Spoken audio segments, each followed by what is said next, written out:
ultimamente al bar, parlando così, si parlava di questo discorso delle pensioni, che il governo vuole riformare le pensioni. Ora questo più o meno non è un problema che non ci riguarda a noi che frequentiamo il bar, perché nessuno ha mai lavorato, quindi...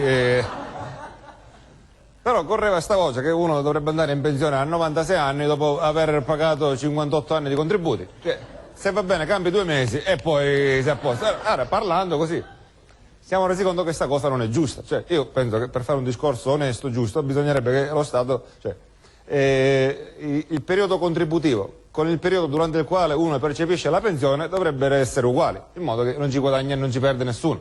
Io non so, mettiamo che uno comincia a lavorare a 20 anni. La vita media di un italiano è 70 anni, rimangono 50 anni da dividere in 2. Uno 25 anni lavora e 25 anni percepisce la pensione.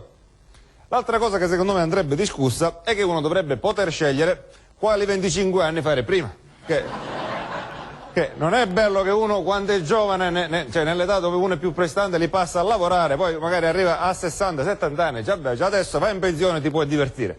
Che sono caduti i capelli, è ingrassato, manca la prestanza fisica, non ti tira più, insomma un sacco di problemi.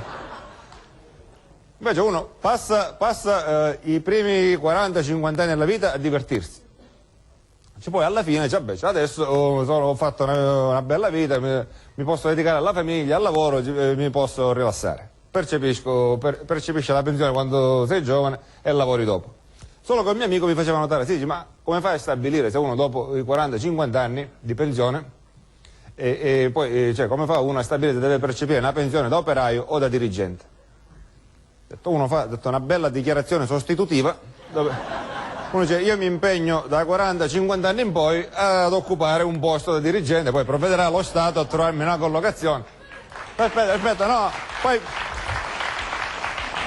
Il mio amico poi mi ha fatto notare sta cosa, sì, ma se poi quando tocca il tuo turno non sei in grado o non ti fa trovare o c'è qualche problema, che succede? Ho detto, che succede? Ho detto, niente, ho detto, 50 anni che ci prendono per il culo loro, ho detto, per una volta che faccio io, ho detto, non è che casca il mondo.